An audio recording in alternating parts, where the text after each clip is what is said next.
Actuelle opposition, naza komona ngo opposition ya ba Rwandais. Oui, parce que opposition ezalaka ya kala ya papa Etienne Tshisekedi. Eza opposition ya lelo te. Et puis asala ki ba ville morte mon ambo. Pour les opposition ba Congolais, vous comprendre. Opposition ya siko eza opposition ba Rwandais. Ba o Martin Fayulu baza kosala eza désordre. Oui, question opposée nga réponse yango wana. Constitution na biso ezali adapté na ba réalité ya ba Rwandais. Mais oui. Na mwana nguba azoteka nguba azotanga classe ofele. Azotanga classe ofele. Bo asali yango na mbula boni. Ska 5 apamba. Po 5 to asalaka liboso wana boy. To compter yango te po asalaka ngona na bato ya mitema mabi. Wana ke ofele. On a to compter yango te asalaki ezaki net moi coalition moko moi initiative moi coalition moko esalamaki. Le chef de l'État travaille te ba initiative na nyonso ezaki bloqué. To taki parlement mabunda. Ba initiative nyonso chef de l'État elekate ezaki toujours bloqué. Mais mandat ya chef de l'État il y a depuis bani na 2023 ozomona ke non ba initiative ezo aboutir quand même na moi fait na bénéfice ya population. Constitution ya mboka na biso eza seulement na 15 articles où eza important. Pardon? Constitution ya mboka na biso eza seulement na 15 articles importants. Sur des centaines. Sur 229 articles. 15 articles car où eza important où ezo permettre biso ba Congolais to salila yango. Donc nyonso wana to boka yango. Mais ce que na mboka bapaya loko en États-Unis au monde baza seulement na 7 articles seulement. Constitution des États-Unis ya américain au monde eza seulement 7 articles. Donc c'est que bango baza maele te biso toliki bango na maele. Mais pour Mokonzi mboka Félix Antoine Tshisekedi Tshilombo, c'est un patriote. C'est un digne fils ya mboka oyo. Oyo même biso nyonso peuple congolais. Tozali komona souci o azali na yango pour la population. Et pour ngai na ko pesa ye mandat pour chef Félix Tshisekedi azana mandat. Il a une mission qui doit atteindre. Mission yango pesa na mbula te bakateli motango te mopanzi sango. Tango population apesi moto mission et que a commis na mission na suka te. Yongo ikatela ke non 10 ans, 3 ans, 4 5 ans. Il a une mission. Oh, il faut ça la mosala aux populations apesi e soki ekomi na suka population mo akoloba ke non bon merci ekoti tika akotika sans problème donc na minute oyo to tika ko embrouiller population pour rien mokonzi mboka lelo na opesa exemple nga naza mwana enseignant papa na nga za enseignant à l'époque na yebi mbongo ne ko na 200 000 francs te biso totanga ba classe mais ba parents abana ko futa moins de 200 000 francs. Libéré biso na pasa mboko yo libéré lobela ba passer quoi libéré lobela biso na makambo courant libéré lobela biso makambo résidence libéré libéré ba sportif libéré ba seigneur libéré ba soldat libéré ba jeune misale sate libéré na prison ba innocent libéré lobela tambala bala munjie libéré inachevé tilelo libéré lobela kata pe ba ofele libéré ba mama pepe libéré mona bango tilelo. Peuple congolais, merci bipa nyonso bozuli baku ya kolanda to lobela Congo émission na bino obo mesana kozwa biso chaque jour pe en temps réel.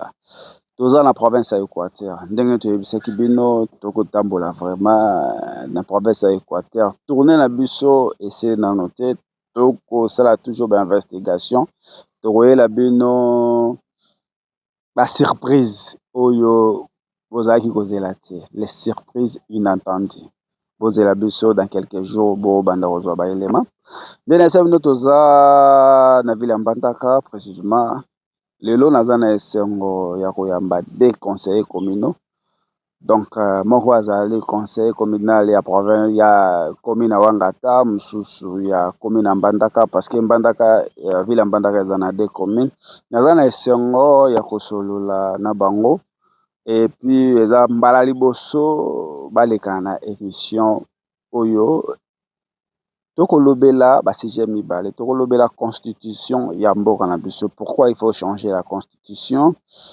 Est-ce que la constitution est bloquée? Nini ko sala changement la constitution na to pe révision nango toko so la lisusu tandi ya République démocratique du Congo. Tsoroko se présenter na beaucoup c'est bateau bayebi maître ado azanani. Merci mingi nako rectifier moke nazali avocat te nga azali ingénieur na système informatique kombo na nga ezali Ado Yoka nazali conseiller communal ya commune ya Wangata. Merci beaucoup. Et la première fois au la émission au monaka la musique tango tala la musique ba impression na les radio. Ah ouais, au sala bien. Je vous connais de loin. De loin na ebio na landara pe ba émission na yo. Donc mosala au sala malamu même na ki na monaki ba batomolo mususu balekaka na plateau na yo. C'est vraiment un plaisir ya komona yo lelo et puis ya koyeba ki ozali moko ya bana ya Équateur ya ville Mbandaka. Tuna esengo ya koyamba maître communal mususu oye ya ko se présenter devant vous. Maître, bonjour et bon. Bonjour mopanzi sango. Na sepeli mingi koyamba yo na mabele na biso. Mabele ya bakoko na biso. Mbandaka ekanga ngenge oyo yebani mokili mobimba. Kombo na ngai ezali ekonzo ilengela Gelor. Nazali moko ya bavoka ya baro Équateur. Et puis nazali élu conseiller communal na commune ya Mbandaka. Merci beaucoup. Toko tamba moko na sujet changement à constitution. Vous êtes pour ou contre? Boza pour ou contre changement à constitution? Bon, en tout cas, si je on a un changement à constitution, les alliés actualité, les alliés siko vraiment, les alliés partout na Congo n'étendent Mbimba. Oyo ba électeur na biso à tout moment baza retourner na biso ba question tout ça les alliés sujet moko za très important. Bon, ce que na répondre on a mukuse tout ça pour constitution ça la changer. Ils la réviser mais changer. Bon, au moni réviser wana. Ils a prévu un article 218 de la constitution. Ce que total bien bato baza na ba confusion, so ba bi réviser na quand réviser to ko changer. Parce que ceux qui au réviser par exemple avion na yo ou changer ma futa ou changer ma pièce nous na carte constitution écoute que la constitution to longola kombo ya constitution te mais en terme ya ko réviser to ko changer ba article za ya tinate ba article za bien na carte constitution absolument za importance mon côté nini o za importance te constitution oyo to za nango lelo e kolobe la population te e kolobe la peuple te est-ce que constitution e ko senga peuple a la rétablir na ba droit na ye mon mboka. Effectivement, ndenge lobi constitution ezali ko d'abord ezali loi fondamentale ndenge balobaka na monoko ya lopoto ezali loi likondi ya mboka na biso mais ezali na quelques articles mosusu eza na kati wana eza important te na ko tangelo article 6 ya constitution ya mboka na biso soko ko permettre ngana tangelo yango le pluralisme politique est reconnu en République démocratique du Congo. Tout Congolais jouissant de ses droits civils et politiques a le droit de créer un parti politique ou de s'affilier à un parti de son choix. Ce total bien article 6 et le but que Congolais surtout donc au Azanakata Congo azali libre ya ko créer parti politique na ye. Pe lisusu azali libre ya ko s'adhérer na parti oyo mutema na ye endimi ya kota. Alors ce total malamu au monte que si on est dans des autres article nan o parce que so ba bi mutu surtout dans le droit de créer parti politique c'est que na kati ya ba église to kozana ba confusion so que na église moko peut-être ba fidèle bazali 1000 et fidèle nyo surtout le bi donc na mona sa parti politique na ngapona mo mboka ya clarté donc 1000 partis politiques na kati ya losambo moko et ça déjà confusion hein na habité so que on a te wana ekola kisaka démocratie ya mboka mutu azana droit ya kosala choix na politique ya lingi mon mboka. Oui, démocratie na mboka eza solo eza pe démocratie etindi munyo ça choix ya motema na ye. Mais démocratie etindi mutu te asala choix ya mabe. Par exemple, to boyite que non politique ezali façon ya ko gérer ya ko gouverner mutu nyonso to gérer ka le foyer na ye, mutu nyonso to gérer ka pe makambo na ye privé. Mais na makambo etali makambo ya l'état. Etindami na mutu nyonso to gérer yango te. Eza na bato mususu capacité na ye eza ko permettre ete azala politicien ya politique ya l'état parce que bato mususu basala la confusion politique ya yo ya ndaku yo kamati yango au monde ndenge gérera ndaku na obi olobi non lope ndako ba politicien na gérera pe ba institution publique ya l'état wana nde sika ekoti si biso na loyengi article 6 oyo eza important te ezali baarticle eza wana kati ebele selon yo baarticle boni oyo eza important na constitution na biso selon barecherche nga nasalaki na baanalyse na baétude constitution ya mboka na biso eza seulement na 15 articles oyo eza important pardon constitution ya mboka na biso eza seulement na 15 articles eza important sur desk wana 15 cas eza important sur 229 articles 15 articles kaka oyo eza important oyo ezopermettre biso bacongolais tosalela yango donc nyonso wana toboka yango mais mopandisa yango soki otuni motuna wana nakotuna mpe question ndenge toza bona na constitution mboka na biso natuni yo yebisa ngai article 89 elobi nini nayebi ke koyeba te ozomona mais soki okeye na mboka bapaya lokola na États-Unis okomona baza seulement na 7 articles seulement constitution ya États-Unis ya baaméricain omona eza seulement 7 articles donc eseke bango baza mayele te biso toliki bango na mayele mais pourquoi makambo mosusu kokuta makambo ya droit de l'homme droit de l'homme eza défini na baloi organique ebele oyo tosalelaka na mboka na biso mais okokuta na constitution bakei kotia yango charge okokuta batie babiloko moko badetail moko boye oyo ezali adapté na baréalité ya kala est-ce que oyo bino babai politique bokosola lelo changement ya constitution bokosala yango na intérêt ya peuple to intérêt na bino moko na mabenga na bino mona mboka bon constitution ezali eloko eza intérêt général ezali ya biso nyonso to changement nango intérêt nango na population ezali non intérêt nango na population ezali ke population comprendre eloko eza important eloko babengi constitution constitution na biso ezali composé na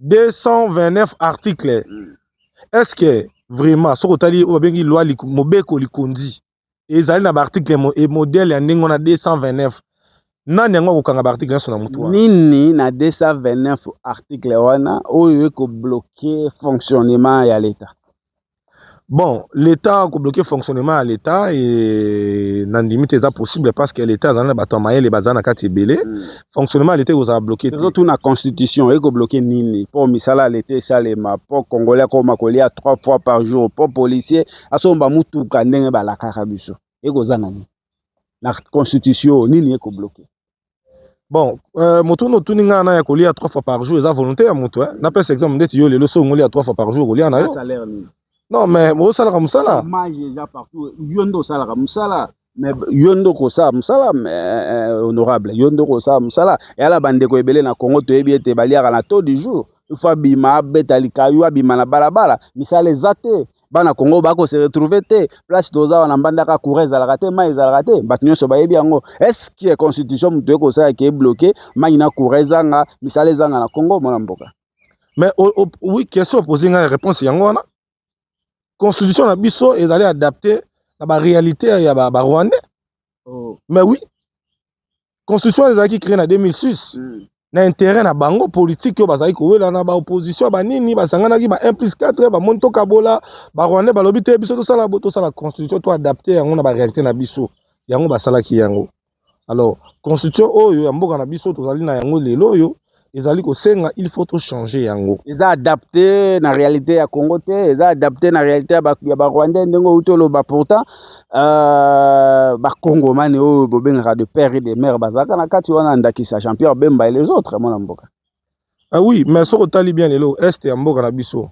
eza géri na banani moto aza en tête ya barebele wana aza congolais mais azali ensemble na barwandais baza kooccuper une partie ya mabele na biso bacongolais oza komona donc omonaki baréalité mingi oyo eza na kati ya constitution wana ezali adapté na baide na bango bakanisaki et puis soki otali bien okomona bacongolais mingi oyo bazali kosala lelo mabe bazali toujours kaka ensemble na barwandais okomona este ya mboka na biso bato baza koboma biso kuna mingi ka barwandais bacongolais te mais bazali ensemble na bacongolais oyo bandima bakota na idéologie na bango wana ya mabe tokozonga pa nao tozonga pa honorable ato honorable nini ekosala ete bondima changement ya constitution ezobloke wapi et pourquoi bachanger yango il faut to expliquer bakongomani na lingala bayeba ete constitution eza na mbeba place telle eko revenir l'intérêt ya population te wapi mona mboka. En tout cas, merci mingi na motuna wana. Moi je crois que même constitution est moko puisque population il faut yeba. Constitution est moko alobi que apesi ndingisa ou soit apesi autorisation ya changer yango soit ya modifier yango na moment où bomoni ke bokoso ezali to ba réalité mususu ezo correspondre te na ba réalité soit ne bikeli ya population constitution imoko autorisant autant article 218 ya constitution na biso epesi ndingisa na président de la république akoki ko initier changement ya constitution na deux chambres na gouvernement après conseil des ministres bakoki pe ko initier soki ba parce que gouvernement ezo gérer pays ezo gérer administration ya pays mabeto malamu ya population gouvernement ayebi yango alors soki amoni ki ba réalité moko ezo kokana sous ezo correspondre te akoki ko initier changement ya constitution eza ba constitution moko motetindi epesi ndingisa wana ozwi sous parlement et pas bantoma il y a deux chambres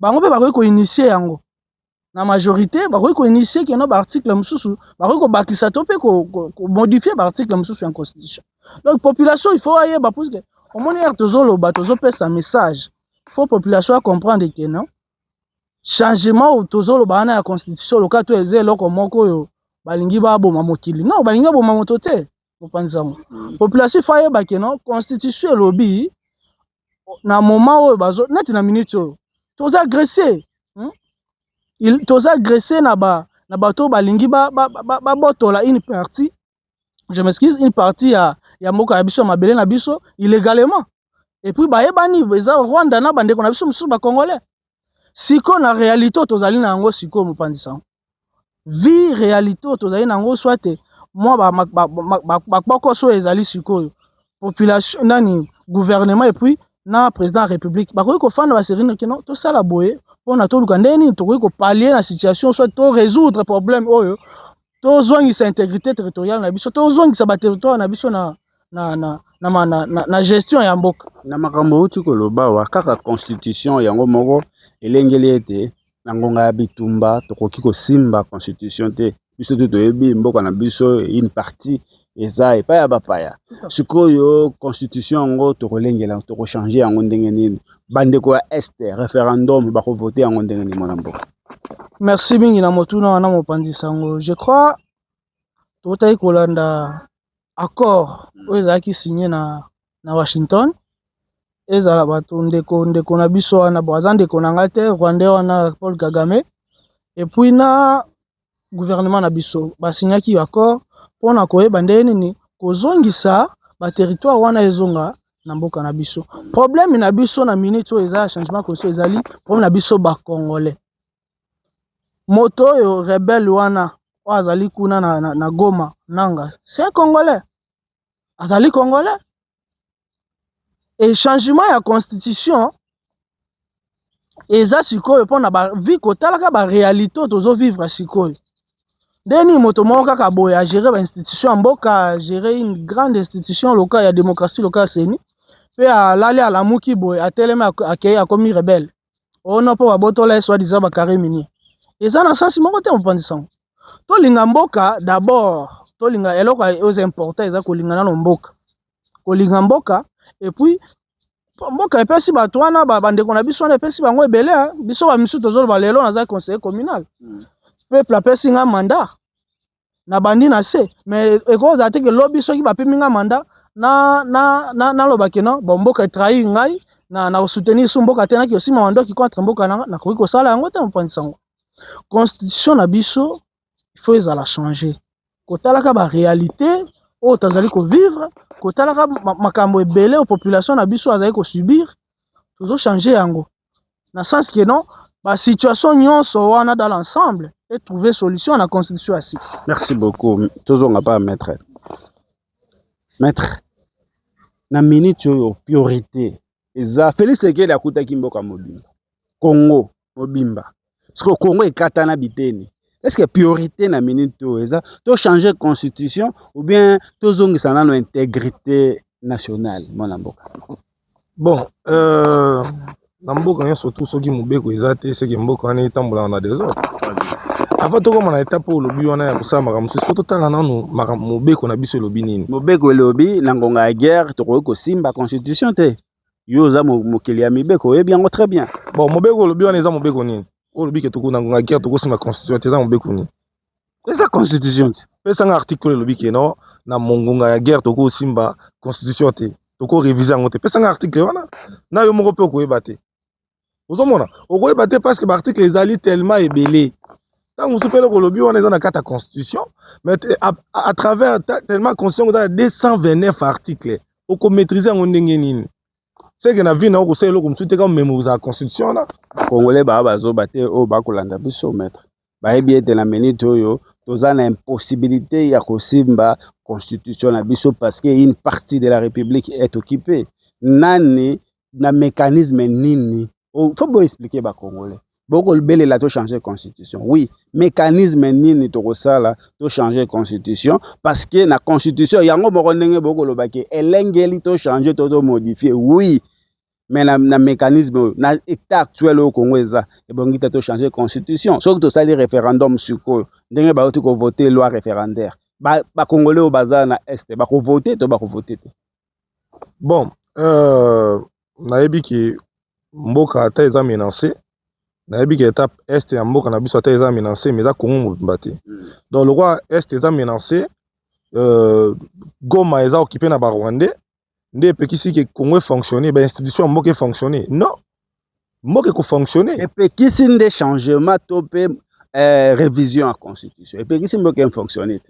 non mais par rapport à changement aux oloba wana toyebi ki Goma eza occupé mais na cas actuel et que urgence moko mboka eza na besoin ba loi na biso eza adapté na ba logique ya lelo sikoyo tozebi ke donc toza bunda poto récupérer Goma toza bunda poto récupérer to benga na banguma bakende mais tokotika mboka te fonctionner te mboka fait fonctionner biso bandeko ya bandeko na baza na Goma baza na confiance na biso toyebi ke mikolo ekoya Goma ekozala libéré FARDC a récupérer Goma mais la etali constitution tout le monde a dit que l'article est belé bambrié trop. Pourquoi pas kouelela nano ko récupérer Goma après ko luka makamba constitution na sima ko fanda entre congolais.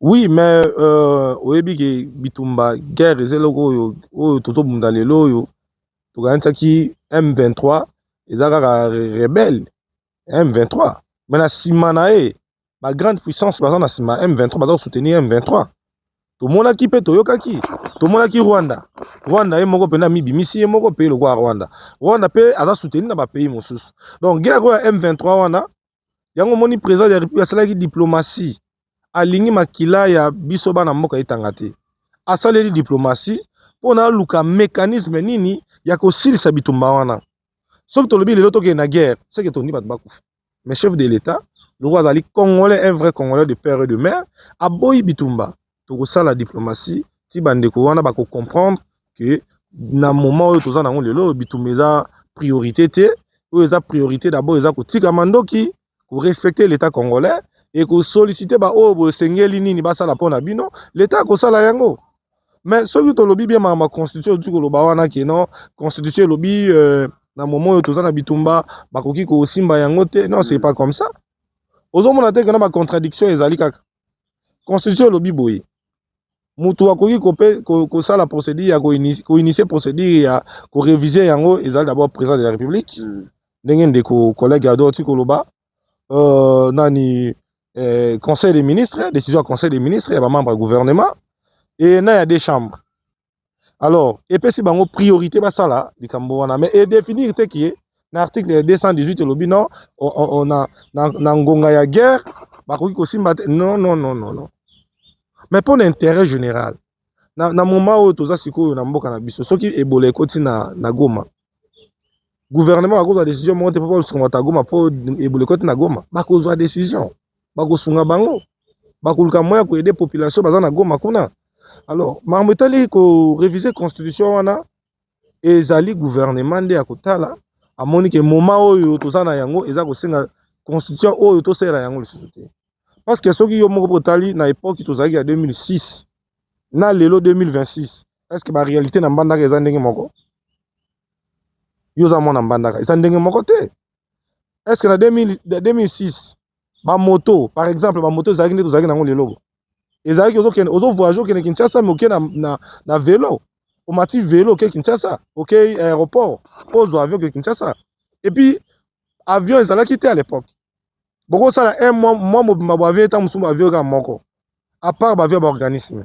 Mais lelo na 2026, tout le monde na mikolo ba mercredi bavie zo kita 4 mala moko na aéroport. Bavie za koya, vie échanger, ezali ko ezali ki kalaté. Alors constitution o to za nango siko ezali adapté na ba réalité ba 2006, ba 2005, ba 1900 on a tout ça. C'est ça la réalité. Donc, pour nous, Félix, c'est qu'il faut adapter la constitution à la réalité. Il y a 2026. Le président Oakoya peut adapter la réalité. Il y a 2000 Oakoya. Donc, à chaque président, il faut changer la constitution. La constitution na biso o toza na yango sikoyo. Ezala ki fabriquer na ba étranger. Parce que mutakambaki mboka tout le monde a ebi que nationalité na eza douteuse. Voilà. Te ngana ngana kutanga mboka na kutanga kombo na ete. Mutu akamba mboka ozobanga otanga kombo na ye mboka. Eza kobanga te na lobi ndeke non tout le monde a ebi que nationalité na eza douteuse. Bato ebele bakamba Congo. Oui. Nani ndeo nationalité na eza douteuse. Ebele bakambaki Congo mingi na ba nationalité na eza douteuse. Très bien. OK. Alors ba adaptaki constitution wana na ba réalité na bango ba conflit bazaki na yango ba ndeko wela ba nini ba biloko mwa ndenge wana. Mais lelo yo biso mo ba congolais tozui fungola tozui contact ya mutuka tozui volant tango mokonzi ya mboka abandaki azwaki mandat na ye na début azalaki kombati na bango kaka bakor tosalaki banini bakombattre ye baluki mécanisme nyonso mais tellement Congo eza mabele na ye ya bakoko na ye aza protégé spirituellement et puis nzambe aza na kati na ye. Alors mandat wana esili tokoti na deuxième mandat bakréer les guerres ozomona guerre bimna est wana gouvernement zo dépenser mbongo belé pona koluka moyen ya ko sursoir makambo wana pona koluka moyen ya ko empêcher monguna akoma na ba étendue nyonso te. Mais ce que tali bien kaka bango bazoya toujours bazo permettre te mokonzi ya mboka asala musala na ye. Donc ça to landi yo bien ezake beaucoup changer constitution parce que mokonzi ya mboka asali musala te a continuer troisième mandat. Vous êtes d'accord na troisième mandat Félix Tshisekedi? Bon, question tout wana chef de l'État est mort à Lubakiango. D'abord, on a 2026. Élection, selon calendrier ACENI, ils ont prévu en 2028. Mais, ce total, malam. Chef de l'État, Lobaki Bouet, article Kakalami, il était à article Baron dans les médias. À l'objet que, les médias est belé, Lobaki Yango paye. Ce qui peuple, après Singaï, Andimi, na la troisième mandat, na Osala Yango. Vous avez à l'objet que na la troisième mandat, Bisoki. C'est que na kati monté mana ezate. Mais ce qui population, peuple andimi qui a sa troisième mandat à Osala Yango. Peuple andima na moyen nini parce qu'il a qu'on se présenter le roi candidat et constitution boyango. Mais obité constitution et salemi pour l'intérêt à la population, pour l'intérêt à biso population. Bien autre tout que peuple andima na moyen nini parce que peuple a pesa qui est ba mandat na ndela élection mon mboka. Non mais peuple andima na moyen mibeko. Ce qui le peuple a lobi que non biso tondimi président Félix Tshisekedi a la troisième mandat à Kosala Yango. D'ailleurs, pour votre information, on a appelé dans peuple au na votagaye, on a appelé dans Ndimi. Pour votre information, on a zaboye, on a un Ndimi qui est chef de l'État à Kambabiso, parce que à Kambibiso, à Kamba déjà Kambalisu. À Kamba, à construire sur Kambabiso, tous à la oui, même 4, même 5e mandat. Tous à la parce qu'à Kambabiso, malamu, liberté d'expression est autorisée dans Congo. Vous avez bon, Maïna Courant en Bandaka et côté. Bon, Maïna Courant en Bandaka, depuis Kala, tous à courant oyo, tout dépendra en Bandaka awa. Vous avez tous à courant auto dépendra en Bandaka awa. Ils ont le Kamouya lilote. Tous à depuis Félix Tshisekedi aye, à ça mis en Bandaka. Koya na yena pouvoir. Ni nué ça les mis en Bandaka. Ou échanger en Bandaka. Oh, ba Congolais, ba Ota, ba habiter. Tu peux ce troisième mandat parce qu'il y a ça. Bon, depuis chef de l'État à Zana Mandanae, à Sali Marambo Ebeli, na Congo Mobimba. Vous allez comprendre. Marambo Sali Ebeli na Congo Mobimba. Ils ont que non, pouvoir les aller partager. Président de la République a olongwa na gouvernement central te aye awa na Mbandaka aye kotongela bino bandaku. Mais pouvoir les aller partager. Décentralisation, ils allaient partager. L'entité décentralisée, basée sur la recette, na bango basalaka. Ozomona. Soko tuningai na secteur wana, na pesa yo biyano par rapport ya décentralisation wana kopesa biyano parce que compétence ezali partagée. Compétence ezali partagée na ba province nyonso gouvernement central pe ana compétence oyo aye akoko sala na ba province nini oyo asali na province Équateur to na ville ya Mbanda. Bon, nayebi ke posa ya silaka te moto atondaka te. Totuni nini oyo asali. Mais l'essentiel esalemi quand même. Na Mbanda kaka tozalaki na balabala, tozalaki na ba avenue Mouge. Oyebi tozalaki kotambola na avenue Mouge. Lelo oyo ba avenue presque eza chantier. Misala eza kosalema. Avenue Peko baza kosala misala. Avenue Révolution misala eza kosalema. Avenue Mouge eza kosalema. Ba chantier université baza kotonga université. Ba kotonga grand labo nanu ba inaugurer yango. Misala ezali ekosalema mal avec le temps. Merci beaucoup. Maître, pour yo, il faut président de la République à la mandat boni pour na asa mosala malamu. So toko le président de la République toko le kaka Félix Tshisekedi te. Toko le mandat ya chef de l'État. Ils ont 5 ans. Pour yo il faut combien d'années? Merci lisusu Mopanzi Sango. Na kozongela question na yo, mais nalingaki d'abord na pesa mo éclaircissement. Na côté otuna yike non Goma nani ni kuna est ezali occupé na ba rebelle. Mais oui. So tangi sous un article quand la constitution tozali na ngo. L'article 218 na point 4. Et lobi que ça ba pesi 100 000 personnes, hein? Parce que dans na Congo tozali belé des millions. Des millions. Donc pour abi que non initiative on a changement constitution koko ta même pas na biso peuple. Suite aux juka mbandaka ya pamba. Toleki 100 000 te. Soit dans province Équateur plutôt. Toleki 100 000 te. Donc aux hommes on a kenon makambo édition. Constitution c'est d'abord peuple. Et chef de l'État si azope sa initiative il regarde d'abord son peuple. Peuple n'a pas vivre ndengeni pensa. OK. Chef de l'État yé biso totangi ba classe na école primaire to futa wa mbongo. À l'époque totanga na école privée zaki moto nyonso atanga na école privée. Mais lelo yo na mwana nguba azoteka nguba azotanga classe ofele. Azotanga classe ofele. Bo asali yango na mbula boni. Ska 5 apam. Po 5 to asalaka liboso wana boy. To compter yango te po asalaka yango na bato ya mitema mabi. Wana ke ofele. On a to compter yango te asalaki ezaki neti moi coalition moko moi initiative moi coalition moko esalamaki. Le chef de l'État travaille te ba initiative na nyonso ezaki bloqué. Totaki parlement mabunda. Ba initiative nyonso chef de l'État elekate ezaki toujours bloqué. Mais mandat ya chef de l'État il y a depuis en 2023 aux hommes qui non ba initiative ezo aboutir quand même na moi faire na bénéfice ya population. C'est ça le plus important. Kozongela na mutuna na ondengo otaki kotuna ngai mutuna etali chef de l'État soit ça mandat boni Mopanzi Sango. Mokonzi ya mboka Félix Antoine Tshisekedi Tshilombo c'est un patriote. C'est un digne fils ya mboka oyo même biso nyonso peuple congolais. Tozali komona souci o azali na yango pour la population. Et pour na ngai na ko pesa ye mandat pour chef Félix Tshisekedi azana mandat. Il a une mission qui doit atteindre. Mission ngo pesa na mbula te bakateli motango te Mopanzi Sango. Tango population apesi moto mission et que akomisi na mission na suka te. Yongo ikatela ke no 10 ans, 3 ans, 4, 5 ans. Il a une mission. Oh, il faut ça la mosala aux populations apesi ce qui est comme na suka population moi koloba ke no bon merci ekoti tika. Akotika sans problème. Akotika sans problème. Donc na minute oyo totika ko embrouiller population pour rien. Mokonzi mboka lelo na opesa exemple ngana za mwana enseignant. Papa na nga za enseignant à l'époque na yebi mbongo ne ko comme na 200 000 francs te. Biso totanga ba classe mais ba parents abane ko futa moins de 200 000 francs. Mais sikoyo moi nazotanga ofele baleki na nga ya mike wana bazotanga gratuit. Et moi mbongo ya papa pe mati même fois 2 fois 3. C'est ça social ya mboka social ya peuple nde yango wana.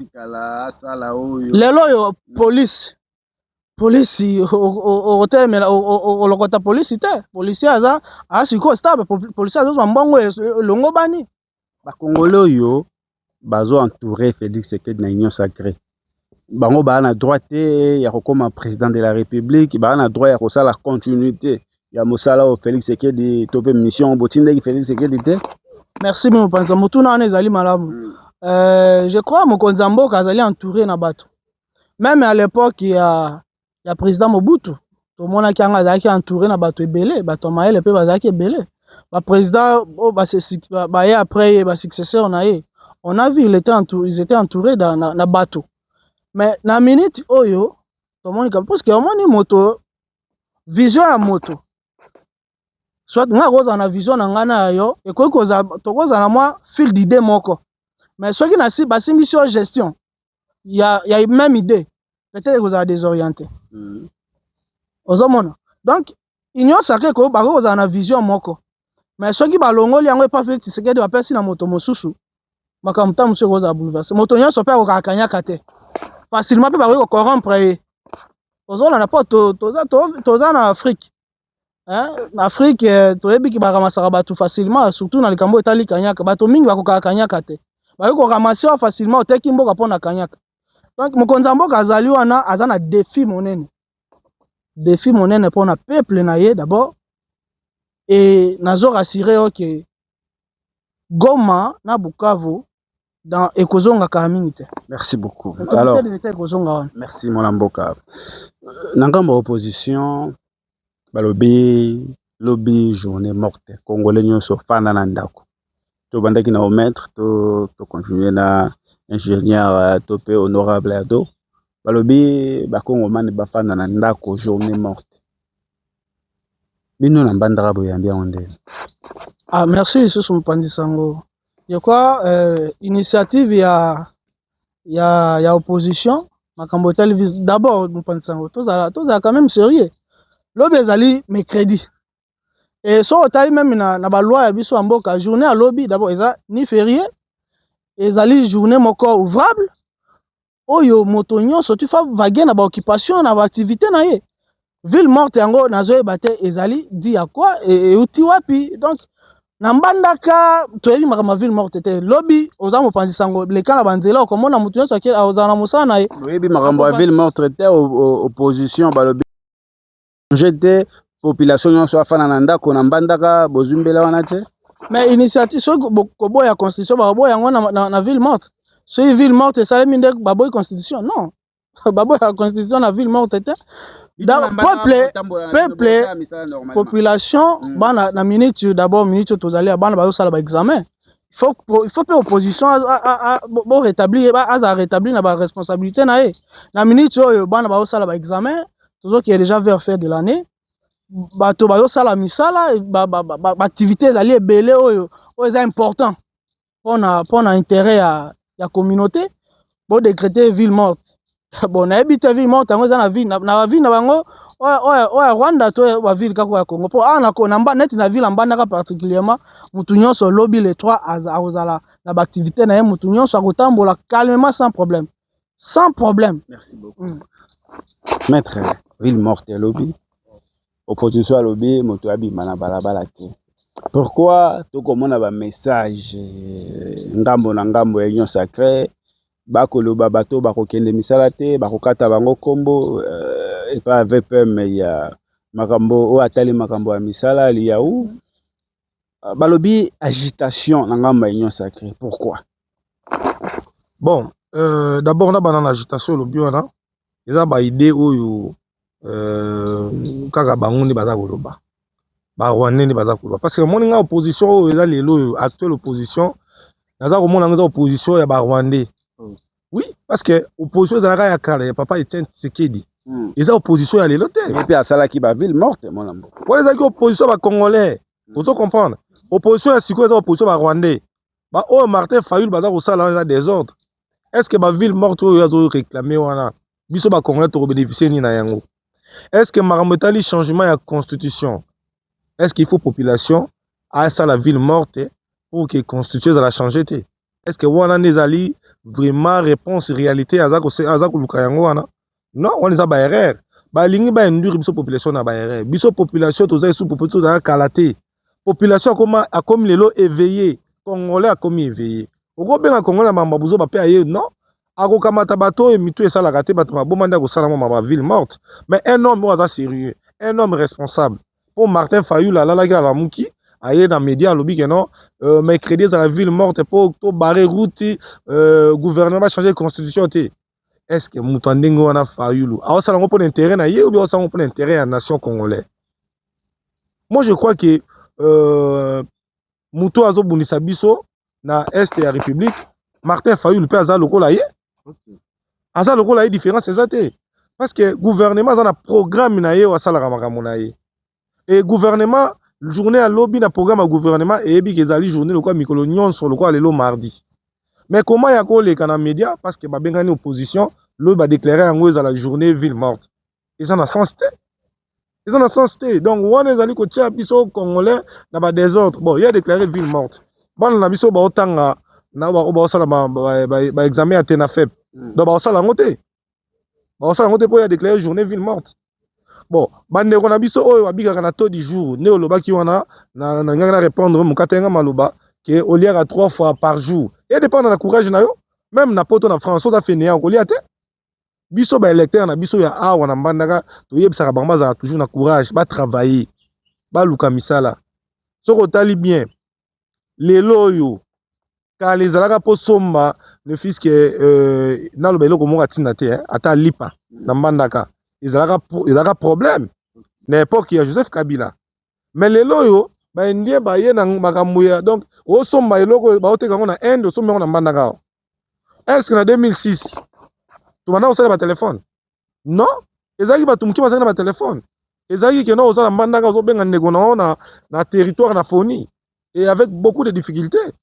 Mais les loyaux évolution en monde écoute, makambi belé s'est développé. Na mandaka ozomona mona ke école dans la voiture na za kitina ke école est-ce que kalizalaka yo ke école na voiture non omona mona ke classe dans la moto na ozomona donc congolais sont libre ya ko luka ya ko sala o esengela esalema mais ezate ke non opposition pour ba monique ba changer constitution pour l'intérêt biso pour la population ya biso peuple ba ba barrer route pour ceux qui ba changer constitution ba bi ke ba ko se retrouver te et là ko tunda bango ba sama mona yango wana bako se retrouver te banguna ya biso population opposition banguna ya population mais to votaka bango te Martin Fayulu a posteka akpeyaki to votaki ye te ozomona à chaque fois bazoya na babiloko wana pour que baluka moyen batia désordre babebisa population morale alors na yango na profiter na occasion oyo na lancer message na baélecteur na biso ba comprendre que makambo oyo opposition ba rwandais bazali koloba botala yango ata misute bokanga matoi na bino boyoka yango te gouvernement azali na programme na ye oyo esalemaka selon mibeko ndenge etindami e oyo ezali kosalema lobi ndeko nyonso tu oyo akendaka mosala kende mosala na yo même bandeko baza na Kinshasa bosala misala na bino biso toza na province wana Équateur bandeko baza na oyo oza na Lubumbashi oza na Chikapa oza na Kisangani oza na Boende oza par-ci par-là bosala misala na bino librement journée à lobby ezali déclaré journée ville morte te ezali mukolo nyonso ndenge tosala misala na biso. Merci beaucoup tokomi ko shite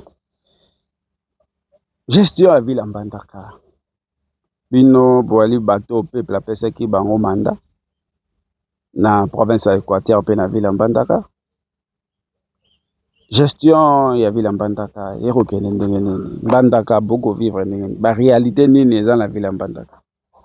Bon question na yo on tuninga eza un peu compliqué gestion ya ville Mbandaka parce que moni mobeko ekaboli ba attribution gouverneur za ba attribution na ye maire de la ville za ba attribution na ye ba buguma c'est ba attribution na bango ville ya Mbandaka ezali kokambama d'abord na mairie. Parce que lorsque le ville, tout le monde directement ville et Mbandaka tout le monde mairie de Mbandaka ezali kokambama na maire de la ville. Et il y a deux communes parce que ville Mbandaka est composée de deux communes, commune de Mbandaka et commune de Wangata. Bon, question tout ningai par rapport à la gestion. Ce qui n'a pas ça yo réponse malamu ngozala par rapport à entité ou na za eli na commune na biso. Parce que gestion ya mairie na za pena na ba na yeb makameza na kati nyonso te et puis gestion ya commune ya Wangata na yebi ke collègue ya kopesa ye ba nini bon na question tuni ngai pona ponga na ba vérité nga bombaka te tozali ko ba makambo ki il faut to sala makambo na ndenge mobeko etingi gestion ya ville ya Mbandaka ezali penza kitoko mingi te na kokoloba yango na commune na biso ya commune ya Mbandaka. Na commune na biso ya Mbandaka ezali kitoko mingi te. Commune ezali kokambama na bourgmestre. Eza na organe ya contrôle ezali biso, toza ba parlementaire na niveau local, donc na commune ya Mbandaka. Toza juste pour na ko contrôler kotala misala ndenge za ko salema et ko soumettre ba recommandation à population ya commune na biso ya Mbandaka na exécutif communal pour na bourgmestre pe asala musala pour l'intérêt ya population.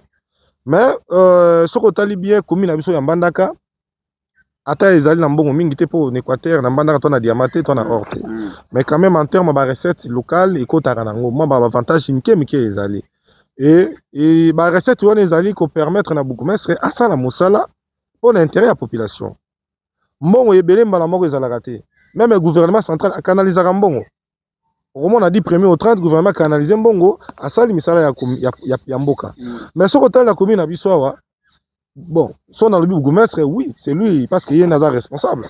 Bah ça, il est l'autre côté. Ah, ça, il est l'autre côté.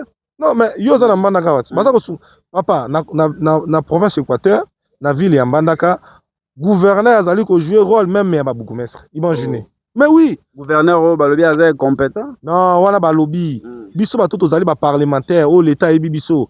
Tozali ko yeba ko mona ke gouverneur zo sa musana na kitoko. Ozomona. Azali compétent ngo ya wa. Balinga za la compétent ngo na ndenge. Bacheli gouverneur ba bourgmestre bazali wana maire de la ville azali mukie mutasaka musala mwa mala meza maire de la ville. Et puis na wangata na kokota makampena mingi ya wangata te mais bourgmestre ya wangata sala musala.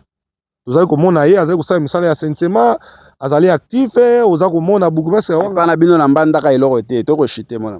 Et pas na biso na Mbandaka bourgmestre na biso aza ayebi kutu te kazaka bourgmestre. Mais oui na soma basolo ayebi te ke kutu azaka bourgmestre. Omoni kaka na commune ya Mbandaka. Soko katisi na ngambo. Kaka balabala kabosu na ngambo. Otuni kaka batu yo bavanda na ngambo olobi ke non. Est-ce que boyebi bourgmestre commune na Mbandaka bayebi même pas. Ba amona na même pas. Salongo et ça les marate. Yo ko tolobi salongo. Même na réunion ya comité local à sécurité ça les marate na commune na Mbandaka. Et ça les marate et ezali ba comportement o biso tozali ko déplorer na bino ba contrôleur musala na bino ezali. Boko contrôler, boko pesa rapport ninge zalaka topé bo fandiki mi abotala ka aboma komi. Papa ba rapport ebele to pesami et pesami déjà pas ba konzi na yebi ki ba décision e kozoma kala mingi te pour pas mettre fin à des ordres o bourgmestre na biso azali ko comprendre tes rôles na ye. C'est ça le problème. Peut-être ba de muso ba komona mabe mais pourquoi pour azali président institution parlementaire na commune ya Mbandaka. Ba ko ba non président lobi bongo pona nini? Na lobi bongo parce que ko cacher population na biso te. Population bazali ko zela ba mona tina nini ba votaki biso et ba ye ba réalité nini etindami musala salema. Papa na yebisi yo soko ye na commune ya Mbandaka muto asala misala ya sentiment za gouverneur. Gouverneur nazo soma basolo na commune na Mbandaka omoni nyoso omona kata balabala et moi libulu il faut gouverneur alongwa kuna ya tala constater ya buluka ba solution et salema. Donc oh yo se kota na commune na Mbandaka taxe ezala nini et ça keloko makote pona to shite oyebisa bandeko ya Kongo nini pe bana nyoso ya commune na Wangata ya Mbandaka na ville Mbandaka en général.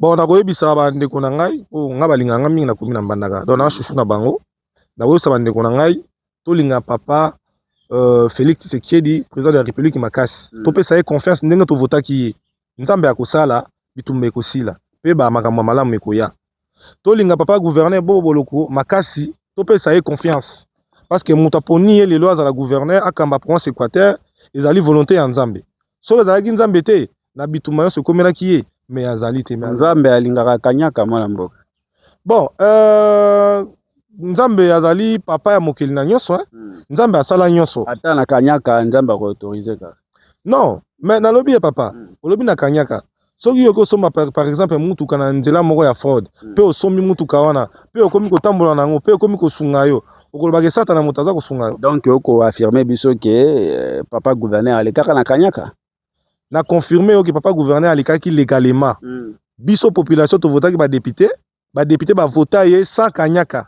na volonté na bango bavota ye mpo bamonaki esaleli ya mosala batali par ndenge asalaka mosala bamoni aza kosala mosala ne malamu badepute bavote ye et puis badepute baza na confiance na ye de temps en temps tosukisa na awa avant de lancer message na suka bandeko balekanaka na ba émission na Kinshasa et pas na biso Gouverneur Bobo, spoliation, banda kwa l'État koteka.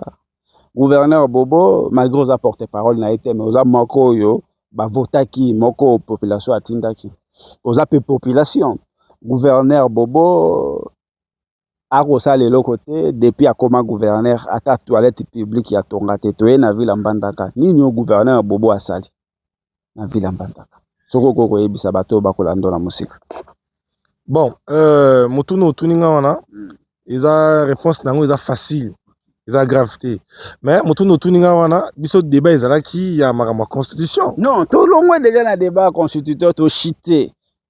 Tout ça en bandarat. Il faut tout yebisa bana bato bakolanda biso partout. Ndenge gestion ya province ya Équateur pe ya ville en bandaka eko tambola.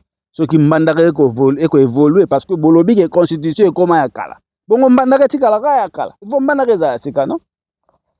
Oyo gouverneur Bobo asali papa mais na mbandaka tozalaka boye te yo na mbandaka ko 20 heures otambola te mais lelo na mbandaka 0 heure 1 heure otambola ndenge olingi sécurité oyo eza na ville ya mbandaka kimia oyo tozala na ville ya mbandaka ezali à travers gouverneur Bobo Boloko. Merci. Message na wasu. Message nanga ya suka ezali ke na koyebisa bana ya ville ya mbandaka en particulier commune ya mbandaka tozala na kimia topesa confiance na ba autorité na biso oyo nzamba tie bango bakamba biso pour que lobi tozwa solution ya malamu topesa bango confiance tondima bango mais soki omoni ke esika mwa mbeba ezali po baza bato baza banzambe te oluki moyen ata kokoma esika azali te mais biso tozali oye na recommandation na oyo epa na biso tokomona bakonzi eko tokosoumettre ba recommandation na ke population bazali kolela esika boye baza na difficulté parce que omoni bato mi bakanisaka na ba difficulté na biso comme ya bakonzi te oui parce que procédure boye bakosala procédure te tozala na niveau local soki likambo ezali yaka na conseil communal ya commune ya Mbandaka yaka ko déposer ba recommandation na yo ba difficulté ozali ko traverser biso toko kamata ba problème ya toko komisa yango et pas ba konzi po ozwa solution. Merci beaucoup. Honorable toko sukisa nao. Yo pe commune Wangata ko kenda ndeni. Merci beaucoup. Je crois d'abord biso toza avènement moko toye sikoyo. Ba conseiller c'est ça le statut à liboso. Toye tokuti ba bourgmestre. O bazaki nommé na ordonnance présidentielle et biso pe tozali élu engebele na mobeko. Et je crois on a débit en tout cas dysfonctionnement ezalaki. Moins incompatibilité ba bourgmestre vraiment ba lingai même pas tout approcher bango donc ba yebi biso te tout ça. Mais OK malembe sikoyo tosa mosala ndenge longo bani to interpeller ba bourgmestre aoya soki problème moko ezali auto constater to soumettre pas bourgmestre pour na ko trouver ba solution et tozo bunda puisque moni ba commune normalement ozaki lo bani wana fit de deux zaki.